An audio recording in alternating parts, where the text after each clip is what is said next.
আসসালামু আলাইকুম বন্ধুরা, আশা করছি আপনারা সকলেই ভালো আছেন। আল্লাহ অসীম রহমতে আমরাও খুব ভালো আছি। তো সেমাই দিয়েও যে এভাবে বানিয়ে নেওয়া যায় না দেখলে বিশ্বাস হবে না। সেমাই আমরা হয়তো অনেকে অনেকভাবে অনেক রকম খেয়ে থাকি, তবে একবার এরকম খাস্তা বরফি বানিয়ে দেখুন, আর রেখে কিন্তু অনেক দিন খাওয়া যায়। দারুণ লাগে খেতে। ভাবতেই পারবেন না এই বরফির স্বাদটা যে এতটা হতে পারে। তো আজকে আমি বানিয়ে দেখাবো সেমাইয়ের বরফি। আশা করছি আপনাদের খুবই ভালো লাগবে। আর ভিডিওটা শুরু করার আগে ছোট্ট একটা লাইক দিয়ে শুরু করবেন। আশা করছি স্কিপ করে দেখবেন না। তো চলো শুরু করা যাক কেমনভাবে আজকে আমি সেমাইয়ের বরফির রেসিপিটা বানিয়েছি। এখানে আমি এক প্যাকেট সরু সেমাই নিয়েছি, আর এবারে হাত দিয়ে আমি একটু ভেঙে নিচ্ছি সেমাইগুলো। তো এখানে সেমাই সাধারণত আমরা একটু পায়েস করেই রান্না করে খেয়ে থাকি, তবে একদিন এরকম সেমাইয়ের বরফি বানিয়ে দেখেন, খেতে কিন্তু দারুণ লাগে। বানিয়ে কিছুদিন ধরে রেখেও খাওয়া যায়। আর আজকের এই বরফি রেসিপিটা অনেক ভালো লাগবে আপনাদের। তো আমার ভিডিও যে যেখানে পারছেন দেখছেন, দেশ বা বিদেশে বাইরে, তাদেরকে অসংখ্য অসংখ্য ধন্যবাদ আমার এই আজকের খুব সুন্দর একটা সেমাইয়ের বরফি রেসিপিটা দেখার জন্য। আর যারা চ্যানেল নতুন, তোমাদের যদি আজকের রেসিপিটা ভালো লেগে থাকে আর আমাকে যদি বন্ধ করতে চাও, তাহলে প্লিজ সাবস্ক্রাইব করে পাশে থেকে যেতে পারেন। এবার গ্যাসের চুলাতে একটা কড়াই নিয়ে নিচ্ছি, তাতে আমি 2 চামচের মতো ছোট চামচের ঘি দিয়ে দিচ্ছি। ঘিটা খুব ভালোভাবে গরম হয়ে গেছে, আর আগে থেকে আমি এখানে কাজু বাদাম কুচিয়ে রেখেছিলাম ছোট ছোট করে, এখানে ঘিয়েতে দিয়ে খুব ভালোভাবে কাজু বাদামগুলো ভেজে নিচ্ছি। তো এখানে আমার কাজু বাদামগুলো ভাজা করা হয়ে গেছে। এবার আমি তুলে নিচ্ছি। আর আগে থেকে যে সেমাইগুলো আমি হাত দিয়ে ভেঙে রেখেছিলাম, এবার আমি ঘিয়েতে দিয়ে খুব ভালোভাবে একটু ভাজা করে নিচ্ছি। পুরনো বন্ধুদের তো সবসময় অসংখ্য ধন্যবাদ আমাকে সাপোর্ট করার জন্যে। আর যারা নতুনও বন্ধু হয়েছে তাদেরকে অসংখ্য ধন্যবাদ আমাকে সাপোর্ট করার জন্যে। আর যারা চ্যানেলে নতুন, তোমাদের যদি আজকের রেসিপিটা ভালো লেগে থাকে আর আমাকে যদি বন্ধু করতে চাও, তাহলে প্লিজ সাবস্ক্রাইব করে পাশে থেকে যেতে পারেন। তো খুব ভালোভাবে আমি এখানে মিডিয়াম আছে আমি সিমাইগুলো ঘিয়ের সাথে ভালোভাবে ভাজা করে নিয়েছি।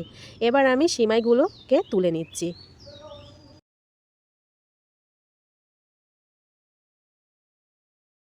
এবার সিমাইগুলো তুলে নিয়ে খুব ভালোভাবে কড়াইতে একটু ধুয়ে নিয়েছি। আর এখানে আমি এক বাটির একটু কম চিনি দিয়েছি। আর এক বাটির কম যেহেতু চিনি দিয়েছি, সেজন্য আমি জলটা দিচ্ছি হাফ। মানে যদি আপনারা 1 কাপ বা 1 বাটি পরিমাণ নেন, তাহলে তার হাফ জল দিলে ঠিকঠাক পরিমাপটা হবে। তো এখানে হাফ পরিমাণ বাটির পরিমাণ জল দিয়েছি। তো জল আর চিনিটাকে খুব ভালোভাবে জাল করে নিচ্ছি। জালটা খুব ভালোভাবে ঘনত্বটা হয়ে আসলে এখানে এবার আমি দুটো 10 টাকা দামের দুধের প্যাকেট আমি কিনে রেখেছিলাম, সেই দুধের প্যাকেট এখানে দিচ্ছি। দুধটা দেওয়ার পরে খুব ভালোভাবে নেড়ে চেড়ে নিয়ে নিচ্ছি চিনির শিরার সাথে। তো এইভাবে বন্ধুরা একবার বানিয়ে খেয়ে দেখবেন, অনেক দিন পর্যন্ত কিন্তু রেখে খাওয়া যাবে বন্ধুরা। ছোট থেকে বড় কিন্তু সবারই ভীষণ ভালো লাগবে এই সিমাইয়ের বরফি রেসিপিটা। তো এখানে চিনি আর দুধটা খুব ভালোভাবে আমি মিক্সড করে নিয়েছি। আর যেটা সিমাই ভাজা করে রেখেছিলাম, সেই ভাজা সিমাইটা এখানে দিয়ে খুব ভালোভাবে নেড়ে চেড়ে নিয়ে নিচ্ছি। এখানে বেশিক্ষণ রান্না করতে লাগবে না, এখানে 4 থেকে 5 মিনিটের মধ্যে কিন্তু এই সিমাইটা রান্নাটা হয়ে যাবে।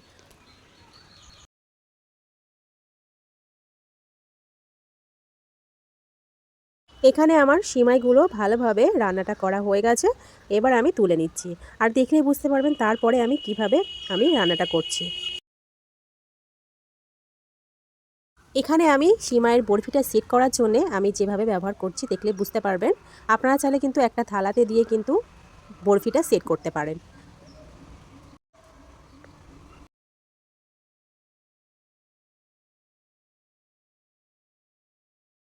এদিকে আমি একটা প্যান নিয়েছি। তো এখানে আমি একটু ঘি দিয়ে দিচ্ছি হাত দিয়ে। পুরো মানে ব্রাশটা আমি আর খুঁজে পাচ্ছিলাম না। তো যাই হোক, হাত দিয়ে আমি কাজটা চালিয়ে নিয়েছি। আর আগে থেকে আমি যে কাজু বাদামগুলো ভাজা করে রেখেছিলাম তুলে, সেগুলো আমি ওপর থেকে একটু দিয়ে দিচ্ছি। প্রত্যেকটায় সম পরিমাণ আমি এখানে কাজু বাদামগুলো দিয়ে দিচ্ছি।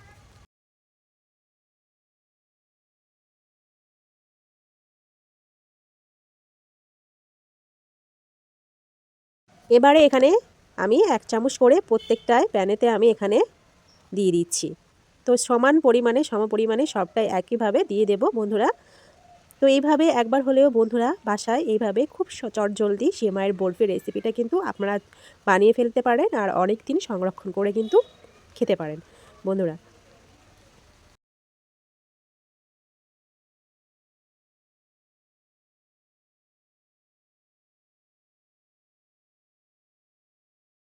তো এখানে আমার সবটাই রেডি করা হয়ে গেছে। এবার গ্যাসের চুলাটা জ্বালিয়ে এখানে গ্যাসের চুলাতে আমি দিয়ে দিয়েছি। তো এখানে মিডিয়াম আঁচে রেখেছি। প্রথমে 5 মিনিট মতো জাল করে নেব। 5 মিনিট আমার নিচের পিঠটা মানে ভাজা করা হয়ে যাবে। তারপর আমি এক এক করে প্রথমে চেক করেছিলাম একটু লাল রঙের বা ব্রাউন রঙটা আসেনি বলে আরও কিছুক্ষণের জন্য রেখেছিলাম। তারপর আমি উল্টে দিচ্ছি বন্ধুরা। এভাবে দু পিঠে ভালোভাবে একটু ভাজা করে নেব। এইভাবে কিন্তু বরফিগুলো একদম সেট হয়ে যাবে আর কিন্তু খেতে কিন্তু অনেক মজা লাগবে। তো বন্ধুরা, আজকের আমার এই খুব সহজে চটজলদি সিমাইয়ের বরফি রেসিপিটা কেমন লাগলো কমেন্টে কিন্তু জানাতে ভুলবেন না। আর লাইক করবেন, প্রয়োজনে শেয়ার করবেন বন্ধুদের কাছে।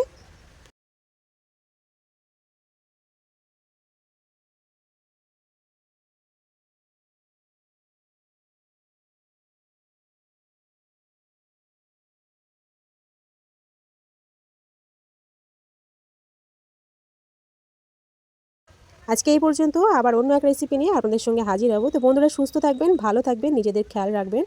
খোদা হাফেজ।